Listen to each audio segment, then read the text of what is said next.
नमस्कार, सगरमाथा प्राइम समाचारमा स्वागत छ। म जयन्ती पुडासेनी। सबैभन्दा पहिले मुख्य समाचार।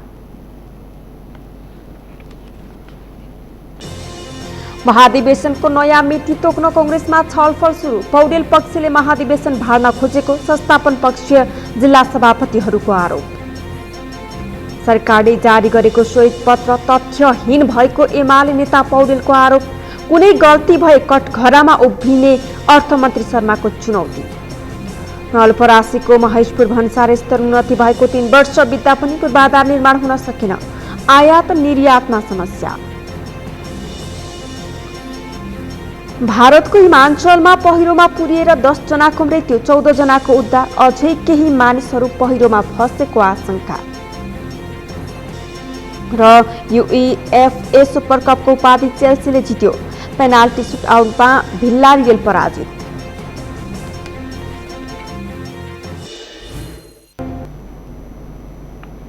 सगरमाथा प्राइम समाचार अब विस्तारमा। नेपाली कांग्रेसका संस्थापन पक्षीय जिल्ला सभापतिहरूले इतर पक्षले महाधिवेशन भाड्न खोजेको आरोप लगाएका छन्। आज ललितपुरमा बसेको संस्थापन पक्षीय जिल्ला सभापतिहरूको बैठकमा उनीहरूले वरिष्ठ नेता रामचन्द्र पौडेल पक्षीय जिल्ला सभापतिहरूले यस्तो आरोप लगाएका हुन्। एक रिपोर्ट। ललितपुरमा बिहिबार बसेको कांग्रेस संस्थापन पक्षीय जिल्ला सभापतिहरूको बैठकले इतर पक्षले महाधिवेशन भाड्न लागेको निष्कर्ष निकालेको छ।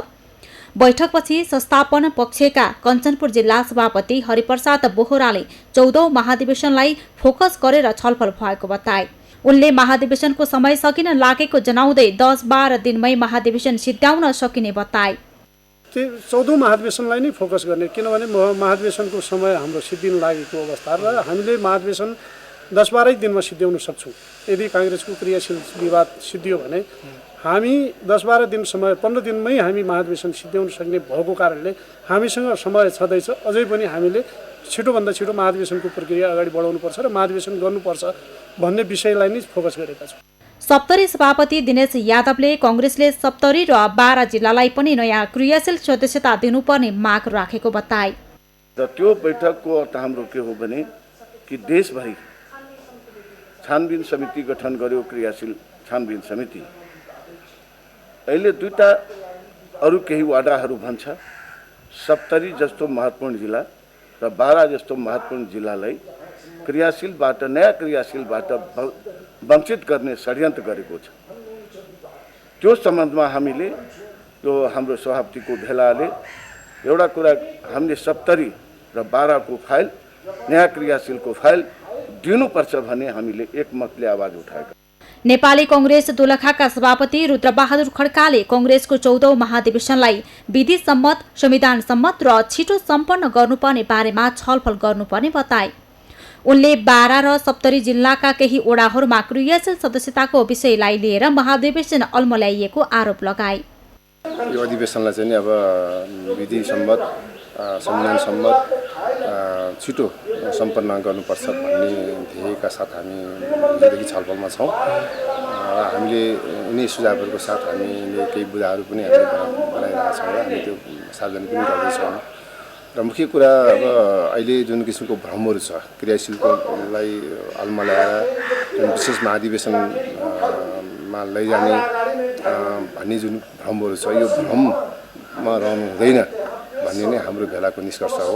टुङ्गो लाउन शीर्ष नेताहरूलाई त्यसको चाहिँ जिम्मेवारी दिएको छ र शीर्ष नेताहरूले त्यसलाई चाहिँ व्यवस्था गरेको जस्तो हामीले बुझेका छौँ। ओखलढुङ्गा सभापति प्रदीप सुनवारले भने क्रियाशील सदस्यताहरूको विवाद नरहेको बताए। उनले सर्वपक्षीय रूपमा बनेको छानबिन समितिले निर्णय गरेकोले विवाद नरहेको बताए। निर्णय भइसकेको कुरा निकाल्नु अधिवेशनलाई धकेल्ने कुरा मात्रै भएको उनको भनाइ छ। यसो मलाई लाग्छ त्यो त्यसरी चाहिँ विवाद थियो भनेदेखि त विवाद त समाधान भइसक्यो नि त। त्यसमा चाहिँ सर्वपक्षीय रूपमा तपाईँको चाहिँ त्यो जुन छानबिन समिति सर्वपक्षीय रूपमै बनेको छ, त्यसले सर्वपक्षीय रूपमै तपाईँको चाहिँ निर्णय भइसकेको छ। अब त्यो निर्णय भइसकेको कुरालाई फेरि तपाईँको चाहिँ यो अधिवेशनलाई धकेल्ने चाहिँ त प्रयत्न मात्रै हो। त्यो बाराका सभापति जयसन चौरासियाले विधि सम्मत रूपमा बारा र सप्तरीका क्रियाशील सदस्यहरूको फाइल खोल्नुपर्ने बताए। विधि सम्मत बारा र सप्तरीको जुन क्रियाशीलका फाइलहरू खोलेको छैन त्यसलाई विधि सम्मत रूपमा अविलम्ब केन्द्रीय कार्य समितिले खुला लगाउनुपर्छ र विधि सम्मत आएका नयाँ र पुरानो समावेशी भएर आएका नयाँ र विधि सम्मत आएका सबै सदस्यहरूलाई सदस्यता दिनुपर्ने जिल्ला सभापतिहरूको धारणा छ।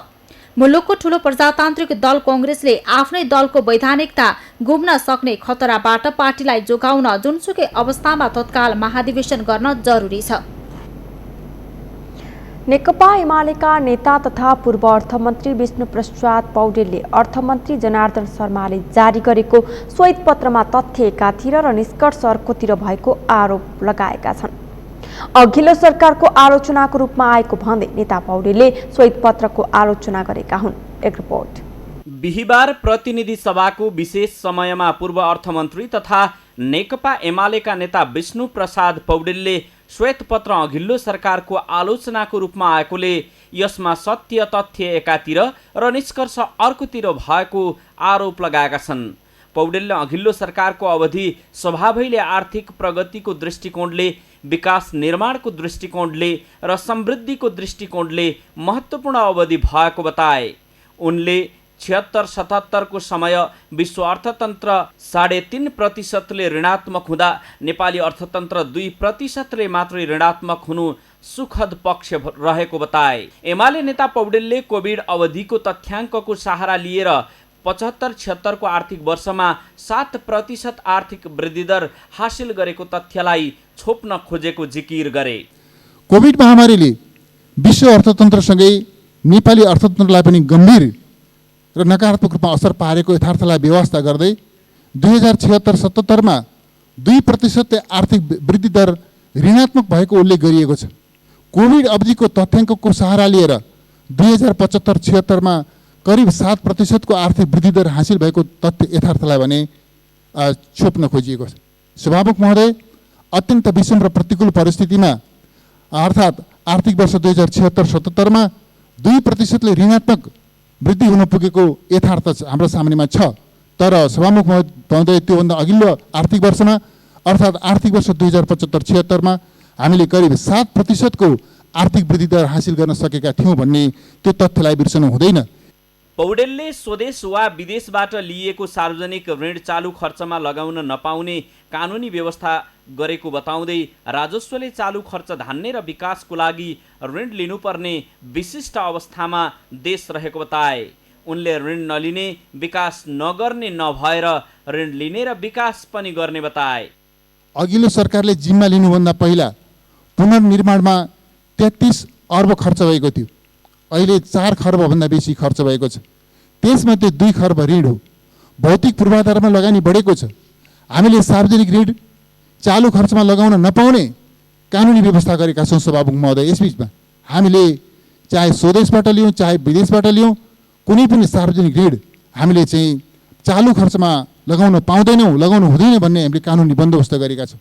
नेता पौडेलले अघिल्लो सरकारले जिम्मेवारी लिएदेखि जिम्मेवारी छोड्ने समयसम्म नेपालको अर्थतन्त्रमा निरन्तर सकारात्मक सुधार भए पनि जानकारी पत्रको तथ्य र निष्कर्ष भने परस्परमा विरोधाभास भएको बताए।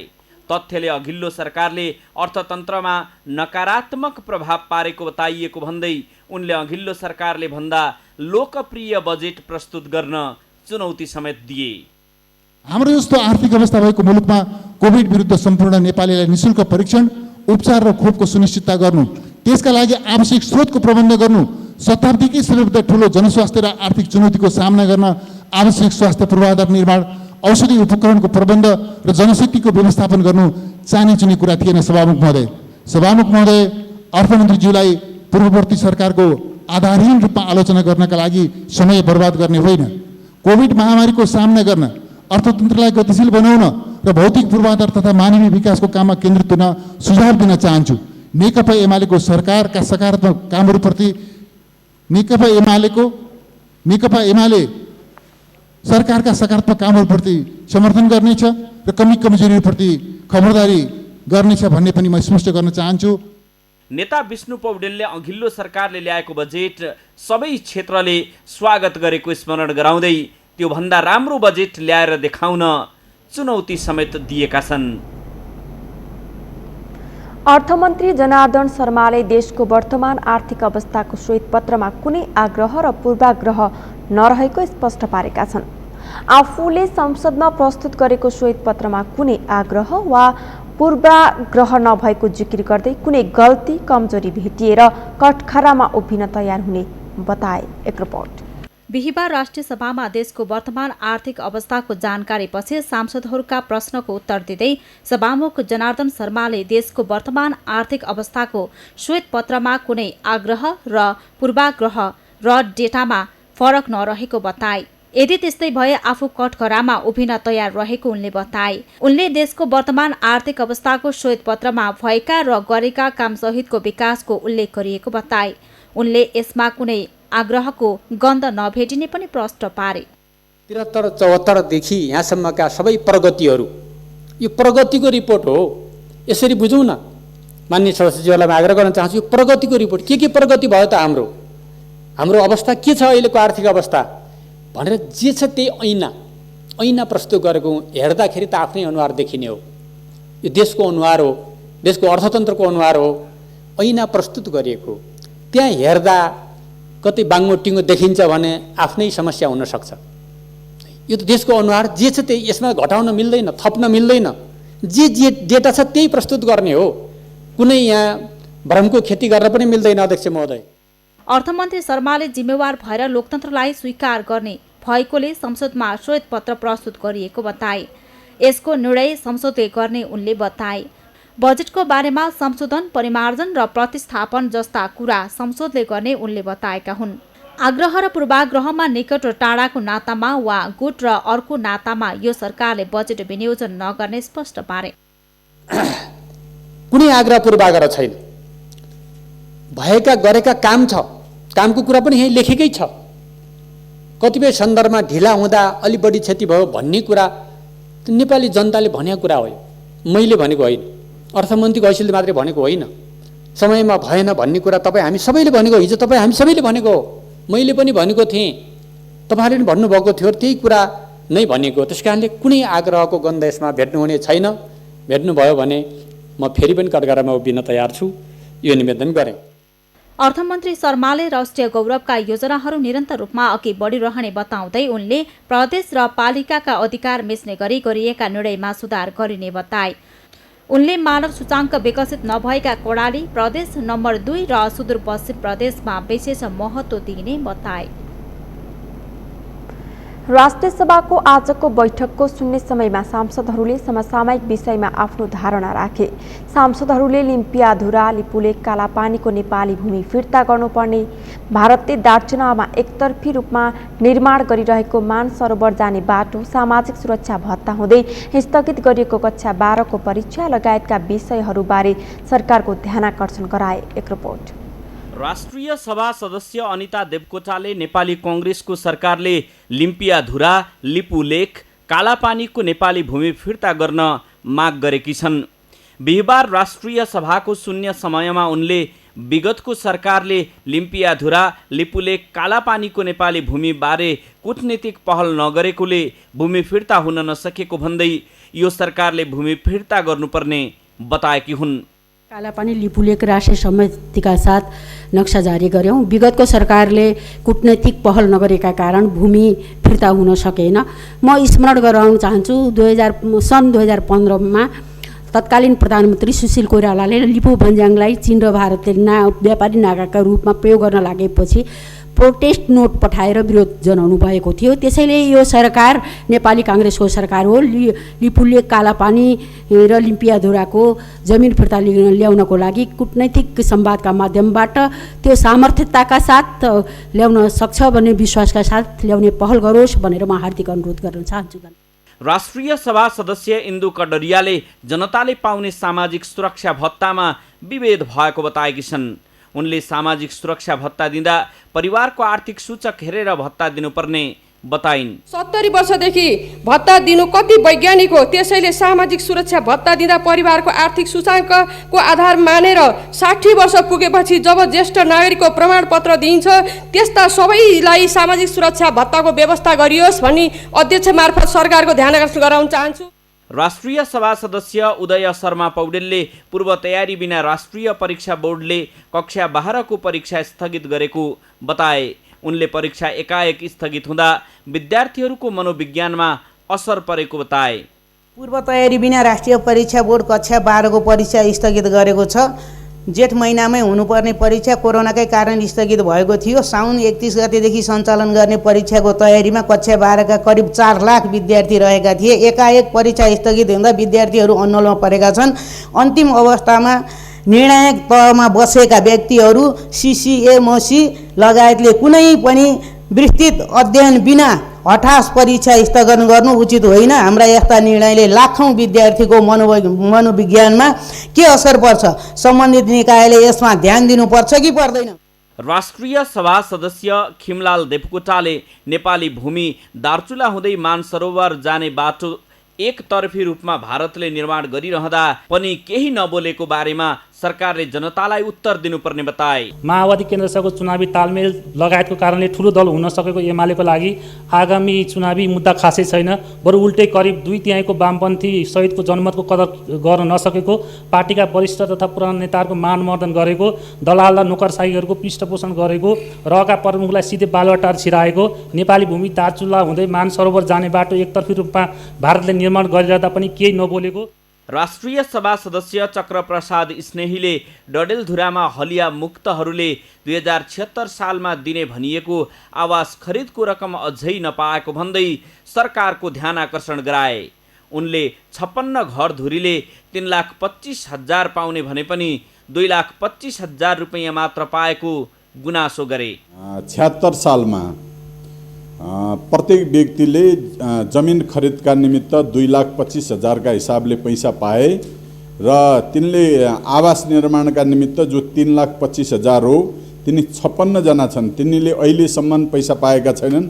आज हाम्रो सदनमा अर्थमन्त्री पनि भएको हुनाले मैले अर्थमन्त्रीको पनि ध्यान आकर्षण गर्न चाहन्छु कि तिनी हलियाहरू हुन्। हलियाका घर निर्माणका निमित्त छुट्याउनु पर्ने अन्दाजी 2 करोड रुपियाँ छ।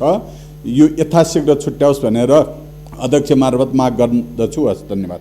राष्ट्रिय सभा सदस्य ठगेन्द्र प्रसाद पुरीले भू उपयोग ऐन 2076 पारित गरे पनि कार्यान्वयन नभएको गुनासो गरे।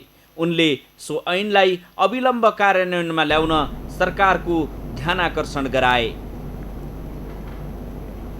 स्वास्थ्य तथा जनसङ्ख्या राज्य मन्त्री उमेश श्रेष्ठले असोज मसान्तसम्ममा थप 1 करोड 2 लाख खोप प्राप्त हुने बताएका छन्। अहिले दैनिक 1,50,000 देखि 2 लाख व्यक्तिलाई खोप लगाइएको पनि राज्य मन्त्री श्रेष्ठले प्रतिनिधि सभा बैठकमा जानकारी गराए। एक रिपोर्ट। बिहिबारको प्रतिनिधि सभा बैठकमा सार्वजनिक महत्त्वको विषयमा बोल्दै स्वास्थ्य तथा जनसङ्ख्या राज्य मन्त्री उमेश श्रेष्ठले हालसम्म 1 करोड 8,60,170 मात्रा कोभिड-19 विरुद्धको खोप प्राप्त भएको जानकारी दिए। उनले असोज मसान्तसम्म 1 करोड 2 लाख मात्रा प्राप्त हुने र माघ मसान्तसम्ममा 3 करोड 23 लाख मात्रा खोप प्राप्त हुने बताए। त्यस्तै माघ महिनासम्ममा 5 करोड 23 लाख मात्रा उपलब्ध हुने पनि उनले बताए। कोभिड-19 महामारीबाट सृजित जनस्वास्थ्यको कठिन परिस्थितिबाट गुज्रेको छ।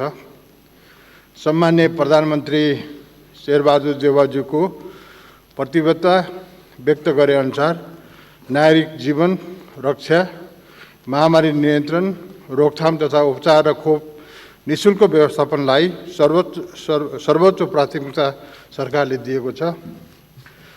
खोप आयात, भण्डारण, वितरण गरी नेपाली जनताको जीवन रक्षा जिम्मेवारीलाई राष्ट्रिय अभियानको रूपमा बढाएको सदन समक्ष जानकारी गराउन चाहन्छु।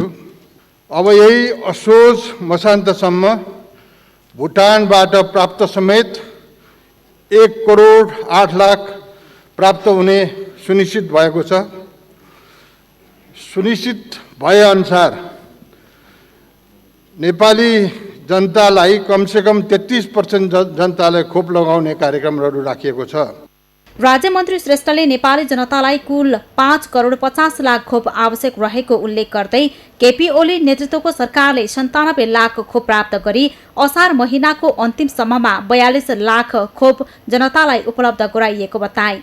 उनले नयाँ सरकारले 75 लाख खोप लगाएको पनि जानकारी दिए। वर्तमान सरकारले दैनिक 1,50,000 देखि 2 लाखसम्म खोप लगाएको उनले बताए। नेपाली जनतालाई कुल 5,50,00,000 खोपको आवश्यकता पर्छ। पूर्ववर्ती सरकारको पालामा 97 लाख खोप प्राप्त गरी 18 महिना अर्थात् असार महिनाको अन्तसम्म 42 लाख खोप मात्र जनतालाई उपलब्ध गराइएको थियो। नयाँ सरकार आएपछि हिजोसम्म 75 लाख खोप लगाइएको छ। वर्तमान सरकारले खोपलाई एउटा अभियानको रूपमा प्रत्येक दिन 1,50,000 देखि 2 लाख खोप लगाउने थालनी गरिएको छ। राज्य मन्त्री श्रेष्ठले विगत 1 हप्ताको आँकडा अनुसार कोभिड-19 संक्रमण दर बढेकाले सबैलाई जनस्वास्थ्यको मापदण्ड अपनाएर सुरक्षित हुन अपिल पनि गरे। राज्य मन्त्री श्रेष्ठले हाल 500 भन्दा बढी सक्रिय संक्रमित रहेका जिल्लाहरू 19 पुगेको जानकारी दिए। आगामी 5 महिनामा थप अनुमानित 1,93,000 संक्रमित हुने, करिब 38,000लाई अस्पताल भर्ना आवश्यक पर्ने र 9,693 जनालाई सघन उपचार आवश्यक पर्ने प्रक्षेपण मन्त्रालयले गरेको बताए। विगत 19 महिनादेखि कोभिड-19 को महामारीले आक्रान्त बनेको छ। महामारीको कारण देशमा आर्थिक सामाजिक असाधारण चुनौती सृजना भएको छन्। जनस्वास्थ्य सङ्कट, आर्थिक सङ्कटको प्रतिकूलता अन्त्य गरी जनजीवन सामान्य बनाउन सम्मान्य प्रधानमन्त्रीज्यूको नेतृत्वको सरकारले प्रमुख प्राथमिकता रहेको सम्मान्य सभामुख मार्फत गरिमामय सदनलाई जानकारी गराउन चाहन्छु। विगत 1 हप्ताको कोभिडको आँकडालाई हेर्दा फेरि कोभिडको सङ्क्रमण दर क्रमशः बढ्दै गइरहेको छ। यति बेला देशमा सक्रिय सङ्क्रमितको सङ्ख्या 38,000 नागिसकेको छ। अहिलेको सङ्क्रमण दर 25% को हाराहारीमा रहेको छ र म यस सदन मार्फत सबैलाई सावधानीपूर्वक जनस्वास्थ्यको मापदण्ड अपनाउन पुनः अपिल गर्न चाहन्छु। बन्द रहेका विद्यालयहरूमा शैक्षिक क्रियाकलाप सञ्चालन गर्नका लागि विद्यार्थीहरूलाई खोप उपलब्ध गराउने तयारीका लागि खोप ल्याउने गृह कार्य पनि अगाडि बढाइएको उनले बताए। सगरमाथा प्राइम समाचारमा एकैछिन विश्रामपछि नवलपरासीको महेशपुर भन्सार स्तर उन्नति भएको 3 वर्ष बित्दा पनि पूर्वाधार निर्माण हुन सकेन, आयात निर्यातमा समस्या।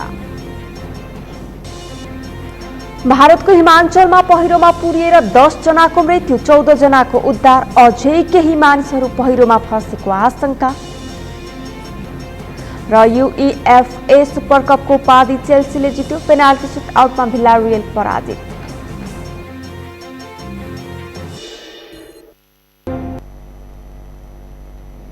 विश्रामपछि सगरमाथा प्राइम समाचारमा पुनः स्वागत छ। अब बाँकी समाचार। नवलपरासीको महेशपुर भन्सार स्तर उन्नति भएको 3 वर्ष बित्दा पनि पूर्वाधार निर्माणका काम अघि बढ्न सकेका छैनन्। छोटी भन्सारबाट स्तर उन्नति भएको यो भन्सार कार्यालयका लागि जग्गा अधिग्रहण, बाटो घाटोको विस्तार, गोदाम व्यवस्थापन लगायतका काममा सरकारले ध्यान नदिँदा आयातमा समेत समस्या भएको व्यवसायीहरू बताउँछन्। नवलपरासीबाट राज चौधरीको रिपोर्ट। महेशपुर भन्सार कार्यालयलाई सरकारले मूल भन्सार बनाएको पनि 3 वर्ष बितेको छ, तर तद अनुरूपका पूर्वाधार नबनाइदा आयात निर्यातमा समस्या खेप्नु परेको व्यवसायीहरूले गुनासो गरेका छन्। भन्सारको भौतिक पूर्वाधार विकास र प्लान्ट क्वारेन्टाइनको व्यवस्थापन नहुँदा यहाँबाट आयात गर्न नै मुस्किल परेको हो। व्यापारीहरू माल सामानको आयात निर्यात यही बिन्दुबाट गर्न चाहे पनि बाटोघाटो विस्तार र पार्किङ जस्ता आधारभूत पूर्वाधार समेत नहुँदा झन्झट भएको बताउँछन्। यदि हामी महेशपुर भन्सारकै कुरा गर्दा जुन सानो स्केलको सानो भन्सार थियो त्यसलाई हामी नवलपरासीका उद्योगी व्यवसायीले सरकारहरूसित लबिङ गरेर विशेष गरेर जुन सुक्खा बन्दरगाह कलकत्ताबाट सर्ट डिस्टेन्समा पर्ने यो महेशपुर भन्सार पश्चिम नेपालकै सबभन्दा सानो एप्रोक्स 200 किलोमिटर सर्ट पर्ने महेशपुर भन्सारलाई हामीले सरकारसित लबिङ गरेर 3 वर्ष एप्रोक्स पहिला मूल भन्सारमा परिवर्तन गराउन सफल भयौँ। तर सफल हुँदैमा यो भन्सार बन्दैमा सम्पूर्ण चिज सरकारले अझै पनि दिएको छैन।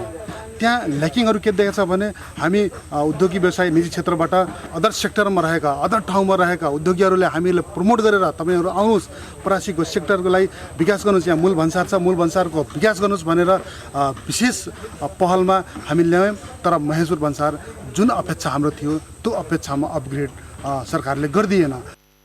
महेशपुर भन्सारलाई मूल भन्सारको रूपमा कार्यान्वयनमा ल्याउन राज्यले कर्मचारी दरबन्दी, आवश्यक जग्गा अधिग्रहण, भौतिक संरचनाहरूको निर्माण, गोदामको निर्माण, प्लान्ट क्वारेन्टाइन, चेकपोस्टको व्यवस्थापन र बाटोघाटोको उचित व्यवस्था जस्ता मुख्य कार्यहरू गर्नुपर्ने देखिन्छ।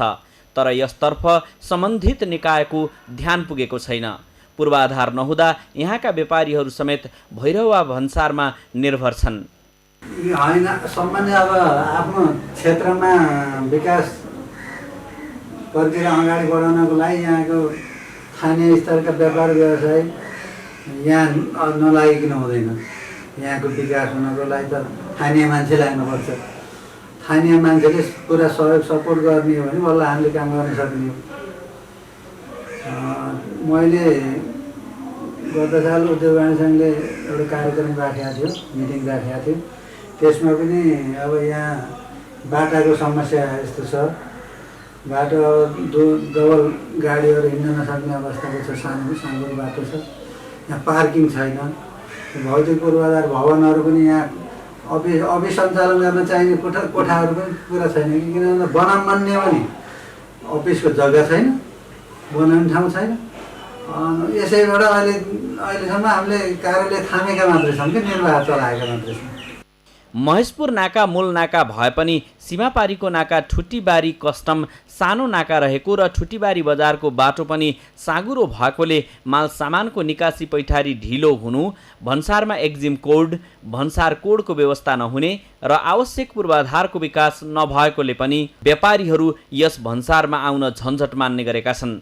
केही व्यापारीहरूले कारोबार गरे पनि महेशपुर भन्सारको न्यूनतम सुविधा र भारतीय बाटो र कस्टमको समस्याले माल सामान झिकाउन 2-3 दिनसम्म लाग्ने गरेको उद्योगीहरू बताउँछन्। त्यहाँको विकासको लागि हामी धेरै पहल गऱ्यौँ, उद्योग वाणिज्य सङ्घले धेरै पहल गर्यो। यहाँसम्म ल्यायो, ठुलो पहिला त सानो भन्सार थियो, ठुलो भन्सार गरायो। अब त्यहाँ चाहिँ अब बाटोघाटोको समस्या छ। बाटोघाटो समस्याको लागि पनि हामी प्रदेश सरकारमा अस्ति गएर कुराकानी गऱ्यौँ। त्यहाँ पनि अब छिटै नै चाहिँ त्यसको चाहिँ अब बाटोघाटोको लागि अब टेन्डर पर्दैछ। हामीले मन्त्रीजीले हामीले चाहिँ आश्वासन दिनुभयो। त्यसको बावजुद पनि अहिलेसम्म त्यो चाहिँ बाटोको लागि अहिले चाहिँ काम सुरु हुन सकेको छैन र त्यो टेन्डर पनि अहिले परेको छैन। तर माथिबाट त्यो रातो किताबमा त्यो चाहिँ परेको छ। तैपनि हाम्रो यो बाटोघाटोदेखि लिएर त्यसपछि अब उता लगभग इन्डियामा त बाटोको धेरै चाहिँ राम्रो लगभग भइसकेछ। तर हाम्रै नेपालमा चाहिँ बाटोको छैन, क्वारेन्टाइनको व्यवस्था छैन। क्वारेन्टाइनको चाहिँ व्यवस्था गरिदियो भने एकदमै राम्रो चाहिँ त्यहाँ एकदमै मतलब छिटो सरितो तपाईँको सुनौली भन्सारभन्दा पनि यसमा चाहिँ सजिलो गरी चाहिँ गाडीहरू पास भइदियो भने हाम्रो उद्योगी व्यवसायीहरूलाई, साधारण जनताहरूदेखि लिएर जो पनि सानो व्यवसाय अथवा ठुलो व्यवसाय उनीहरूलाई सजिलोसँग चाहिँ हामीले चाहिँ उनीहरूलाई दिन सक्यो भने यो भन्सार एकदम छिटो चाहिँ प्रगति गर्छ। महेशपुर भन्सारबाट अहिले खाद्यान्न, भुस, चिनी र केही कस्मेटिक आइटमहरूको फाटफुट भित्रने गरेका छन्। कैयौँ दिन त निकासी पैठारी नै नहुँदा कर्मचारीहरू बेकामे समेत हुने गरेका छन्। मूल भन्सारमा परिणत भएपछि पनि महेशपुर भन्सारले छोटी भन्सार हुँदाकै अवस्थामा झैँ राजस्व सङ्कलन गर्दै आएको छ। गत आर्थिक वर्षमा यस भन्सार कार्यालयले 27 करोड 30 लाख रुपैयाँ राजस्व उठाएको थियो। सगरमाथा टेलिभिजनको लागि नवलप्रासीबाट राज चौधरीको रिपोर्ट। काठमाडौँ जिल्ला प्रशासन कार्यालयले सर्वसाधारणले मास्क लगाए नलगाएको अनुगमनलाई तीव्रता दिएको छ। नेपाल सरकारले व्यक्तिगत रूपमा मास्क लगाउन प्रोत्साहित गर्न देशैभरि तपाईको मास्क खोइ भन्ने अभियान चलाएसँगै प्रशासन कार्यालयले मास्कको प्रयोगमा अनुगमन गरेको हो। काठमाडौँको मुख्य चोकमा बाटोमा हिँड्नेदेखि सार्वजनिक सवारी साधनमा रहेका व्यक्तिहरूले मास्क लगाए नलगाएको अनुगमन गरिरहेको छ। जिल्ला प्रशासन कार्यालयका सहायक प्रमुख जिल्लाधिकारी उमाकान्त अधिकारीको नेतृत्वमा निरन्तर अनुगमन भइरहेको छ। मास्कको प्रयोग उचित ढङ्गले नगर्ने, गुणस्तरको प्रयोग नगर्ने, सकेसम्म प्रयोग नै नगर्ने चलनले जोखिम बढाएको गुनासो आउन थालेको सहायक प्रज्य अधिकारीले बताउनुभयो। काठमाडौँ जिल्ला प्रशासन कार्यालयले मानिसको भिडभाड हुने सबै क्षेत्रमा निरन्तर अनुगमन गर्ने उहाँले बताउनुभयो। समेतको सहभागितामा संयुक्त रूपमा अनुगमन भइरहेका छन् र आजको अनुगमन चाहिँ मेरो नेतृत्वमा विशेष गरिकन यो माइतीघर, कालीमाटी क्षेत्र र कलङ्की क्षेत्रमा गरिएको थियो र यो अनुगमनका क्रममा हामीले सार्वजनिक सवारी साधन, बसहरू, ट्याक्सीहरूको पनि अनुगमन गरेका थियौँ। त्यहाँभित्र प्यासेन्जरहरूले मास्क लगाएको नलगाएको, दूरी कायम गरेर सिटमा बसेको नबसेको लगायतका चाहिँ कुराहरू हामीले आज हेऱ्यौँ। छड्के अनुगमन पनि गऱ्यौँ स्थलगत रूपमा र केही पसलहरूमा पनि हामीले अनुगमन गऱ्यौँ, केही रेस्टुरेन्टहरूमा पनि हामीले अनुगमन गऱ्यौँ र केही यो चाहिँ सार्वजनिक चाहिँ स्थलमा आवत जावतको मुभमेन्टहरूको पनि हामीले अनुगमन गऱ्यौँ। यसमा विशेष गरिकन लापरवाही बढ्दै गएको, मास्कको प्रयोग नगर्ने, मास्क चाहिँ चिउँडोमा चाहिँ तल घाँटीमा चिउँडोमा चाहिँ लगाएर हिँड्ने, मास्क खल्तीमा राखेर हिँड्ने खालको चाहिँ प्रवृत्तिहरू बढ्दै गएको देखिएको छ र यस अनुगमनका क्रममा हामीले धेरैलाई सम्झाइ बुझाइ पनि गरेका छौँ। अहिले संक्रमण दर बढ्दै गएसँगै आम मानिसले लापरवाही पनि गर्न थालेकाले निषेधाज्ञा थप गर्नु परेको उपत्यका प्रशासनले जनाएको छ। यसरी लापरवाही बढ्दै गए पुनः कडा निषेधाज्ञामा जान बाध्य हुनेप्रति प्रशासनले चेतावनी पनि दिएको छ। यससँगै काठमाडौँका 3वटै जिल्लामा आजदेखि राति 8 बजेपछि अत्यावश्यक सेवा बाहेकका सबैलाई हिँडडुल तथा आवत जावतमा रोक लगाइएको छ। नेपालमा आज 2473 जना कोरोना संक्रमित थपिएका छन्। स्वास्थ्य तथा जनसङ्ख्या मन्त्रालयका अनुसार बितेको 24 घण्टामा गरिएको PCR परीक्षणमा 2473 जना संक्रमित थपिएका हुन्। आज थप 32 जनाको मृत्यु भएको छ। त्यस्तै 2294 जनाले कोरोनालाई जितेका छन्। एक रिपोर्ट। नेपालमा बिहिबार 2473 जना कोरोना संक्रमित थपिएका छन्। स्वास्थ्य तथा जनसङ्ख्या मन्त्रालयका अनुसार बितेको 24 घण्टामा गरिएको PCR परीक्षणमा 2473 जना संक्रमित थपिएका हुन्। थप 32 जनाको मृत्यु भएको मन्त्रालयले जनाएको छ। त्यस्तै 2294 जनाले कोरोनालाई जितेका छन्। त्यस्तै बितेको 24 घण्टामा गरिएको एन्टिजन परीक्षणमा 787 जनामा कोरोना संक्रमण देखिएको छ। स्वास्थ्य तथा जनसङ्ख्या मन्त्रालयका अनुसार देशभरका विभिन्न प्रयोगशालामा गरिएको 10,806 जनाको PCR परीक्षणमा 2,473 र 4,656 जनाको एन्टिजन विधिबाट गरिएको परीक्षणमा 787 जनामा कोरोना पुष्टि भएको हो। यो सँगै नेपालमा कोरोना संक्रमितको संख्या 7,25,769 पुगेको छ। अहिलेसम्म 10,212 जनामा कोरोना संक्रमितको मृत्यु भएको छ। अहिलेसम्म 6,77,377 जनाले कोरोनालाई जितेका छन्। मन्त्रालयका अनुसार अहिले देशभर सक्रिय संक्रमितको संख्या 38,180 पुगेको छ। उनीहरूको विभिन्न होम तथा संस्थागत आइसोलेसनमा उपचार भइरहेको छ।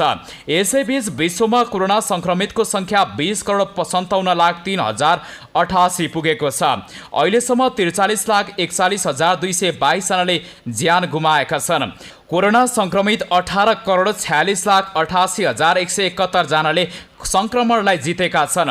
विश्वमा 1,66,73,695 जना सक्रिय संक्रमित छन्, जसमध्ये 1,02,336 जनाको स्वास्थ्य अवस्था गम्भीर छ।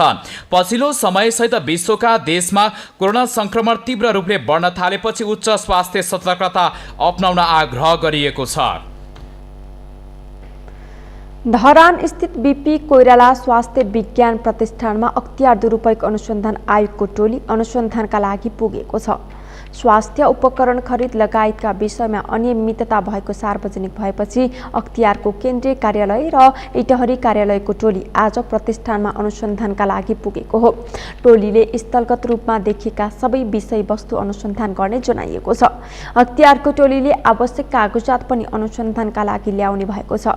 काठमाडौँको टङ्गाल स्थित कार्यालय र क्षेत्रीय कार्यालयमा समेत पटक पटक उजुरी परेकाले अनुसन्धानका लागि स्थलगत रूपमा टोली गएको आयोगले जनाएको छ। सरकारले केही साता अघि गरेको छानबिन प्रतिवेदनमाथि पनि अख्तियारले अध्ययन थालेको छ।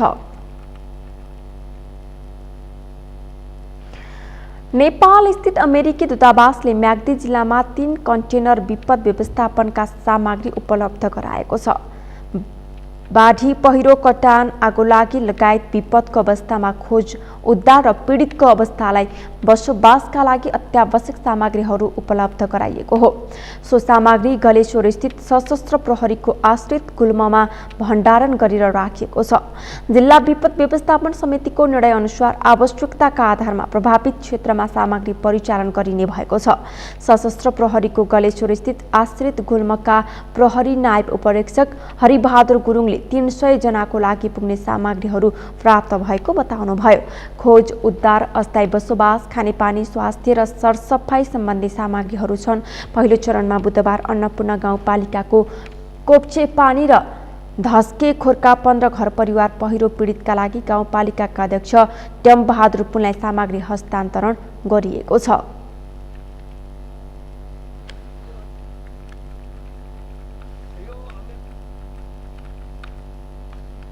हामीलाई सहयोगको यति राम्रो सामानहरू आएको छ।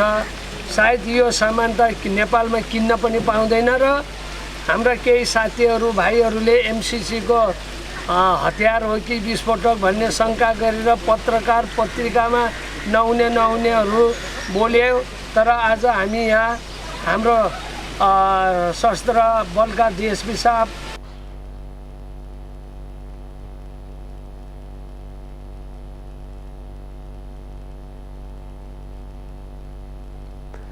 असार महिनादेखि बाढी पहिरोले 71 जनाको ज्यान गएको छ। मनसुन सक्रिय भएपछिको वर्षा र यसपछि आएको बाढी र पहिरोले 1.5 महिनामा 39 जना बेपत्ता भएका छन् भने 85 जना घाइते भएको गृह मन्त्रालयले जनाएको छ। अमृत ढकालको रिपोर्ट। असार महिनादेखिको वर्षा र बाढी पहिरोले बिहिबार अपराह्नसम्म 71 जनाको ज्यान गएको छ। बाढी पहिरोको कारण 39 जना बेपत्ता छन् भने 85 जना घाइते भएका छन्। 1 महिनादेखि जारी वर्षा र यसपछि आएको बाढी पहिरोले सबैभन्दा बढी क्षति सिन्धुपाल्चोक जिल्लामा परेको गृह मन्त्रालय अन्तर्गतको राष्ट्रिय आपतकालीन कार्य सञ्चालन केन्द्रले जनाएको छ। केन्द्रका अनुसार सिन्धुपाल्चोकमा 5 जनाको मृत्यु भएको छ भने 20 जना बेपत्ता भएका छन्। तनहुँ, पाल्पा, दाङ र दार्चुलामा पनि पहिरोले 5-5 जनाको मृत्यु भएको छ। डोटी र गोर्खामा पहिरोले 4-4 जनाको ज्यान गएको छ। रोल्पा, पाँचथर र रौतहटमा 3-3 जनाले ज्यान गुमाएका छन्। यस्तै प्युठान, चितवन, म्याग्दी, कैलाली, धादिङ र सप्तरीमा 2-2 जनाको मृत्यु भएको छ। बाजुरा, जुम्ला, अर्घाखाँची, कास्की, काभ्रे, कालीकोट, मकवानपुर, सिन्धुली, खोटाङ, सर्लाही र बझाङमा 1-1 जनाको मृत्यु भएको छ।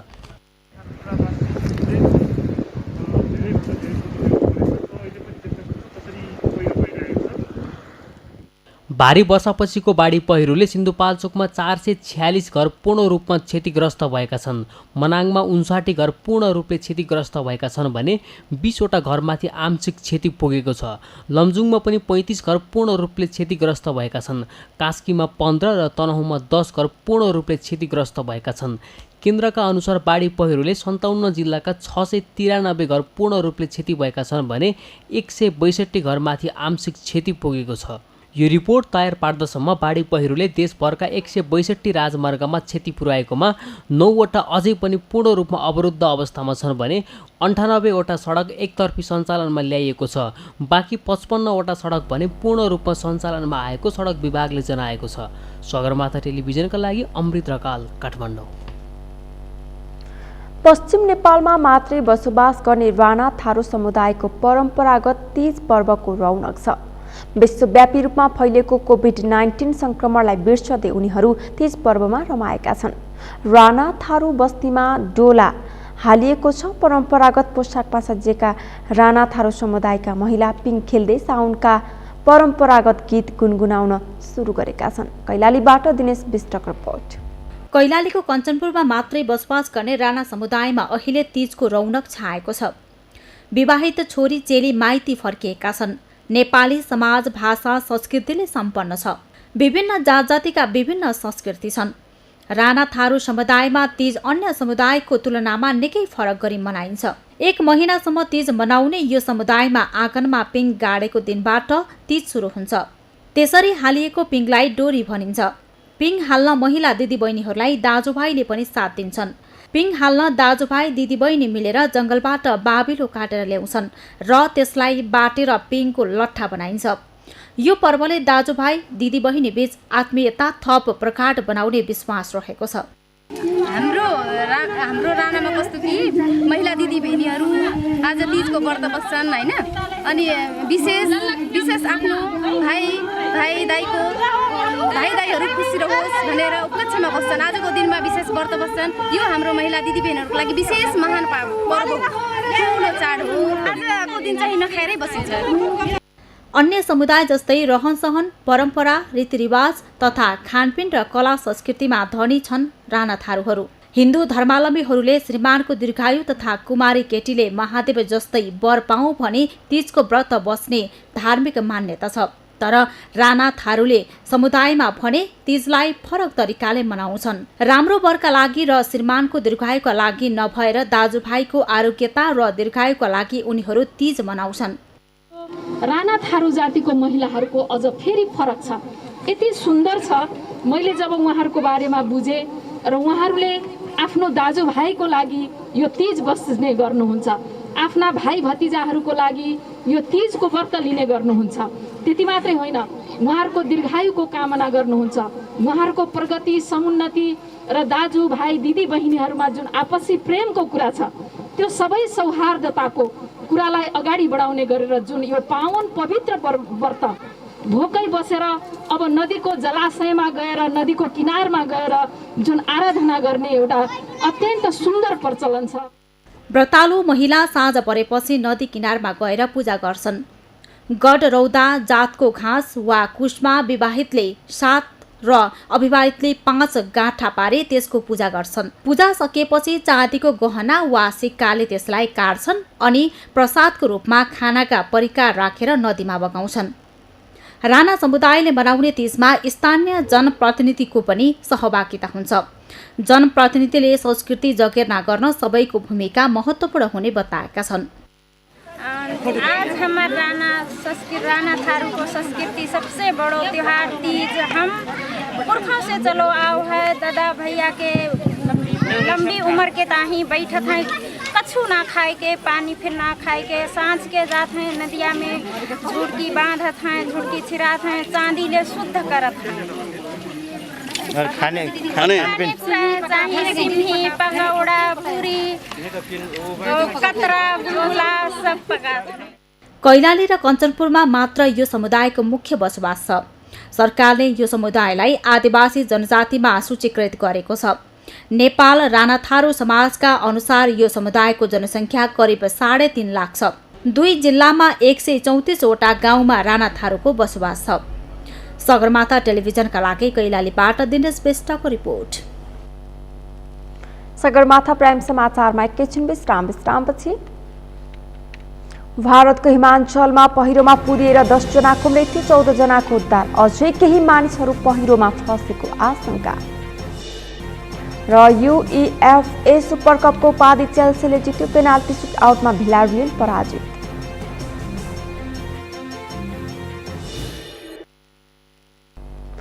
अब पालो अर्थ समाचारको।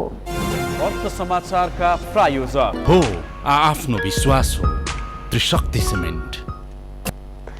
काभ्रेको भुम्लु गाउँपालिकाले व्यावसायिक पशुपालनमा आबद्ध किसानहरूलाई आकर्षित गर्न र किसानको आय स्तर वृद्धि गर्न अनुदानमा उन्नत जातको बाख्रा वितरण गरेको छ। गाउँपालिकाले बुधबार वडा नम्बर 8 का किसानहरूलाई 50% अनुदानमा बाख्रा वितरण गरेको हो।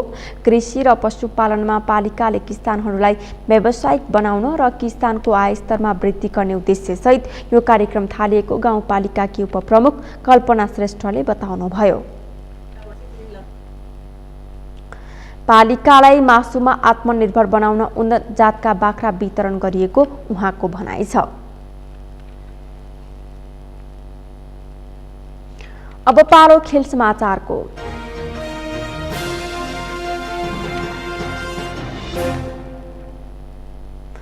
चेल्सीले UEFA सुपरकपको उपाधि जितेको छ। बिहीबार बिहान भिलारियललाई सडन डेथमा हराउँदै चेल्सीले सिजनको पहिलो उपाधि जितेको हो।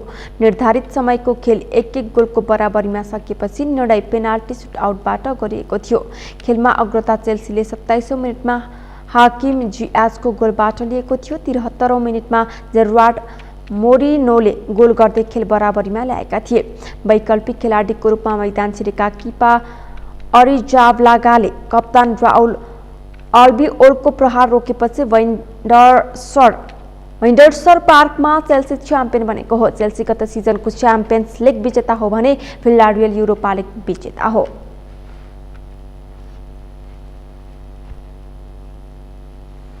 समाचारको अन्त्यमा मुख्य समाचार फेरि एकपटक। महाधिवेशनको नयाँ मिति तोक्न कांग्रेसमा छलफल सुरु। पौडेल पक्षले महाधिवेशन भाड्न खोजेको संस्थापन पक्षीय जिल्ला सभापतिहरूको आरोप। सरकारले जारी गरेको श्वेतपत्र तथ्यहीन भएको एमाले नेता पौडेलको आरोप। कुनै गल्ती भए कठघरामा उभिने अर्थमन्त्री शर्माको चुनौती। नवलपरासीको महेशपुर भन्सार स्तर उन्नति भएको 3 वर्ष बित्दा पनि पूर्वाधार निर्माण हुन सकिन। आयात निर्यातमा समस्या। भारतको हिमाञ्चलमा पहिरोमा पुरिएर 10 जनाको मृत्यु, 14 जनाको उद्धार। अझै केही मानिसहरू पहिरोमा फँसेको आशंका।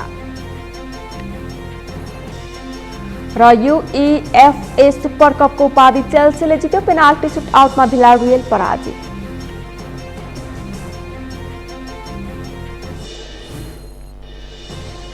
हौस् त सगरमाथा प्राइम समाचार अहिलेलाई सकियो। तपाईँ समाचार बुलेटिनका साथै सगरमाथा टेलिभिजनका सम्पूर्ण कार्यक्रम www.sagarmatha.tv मा पनि पढ्न र हेर्न सक्नुहुनेछ।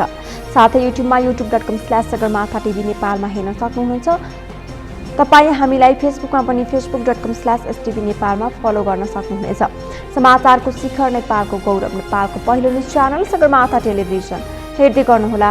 नमस्कार।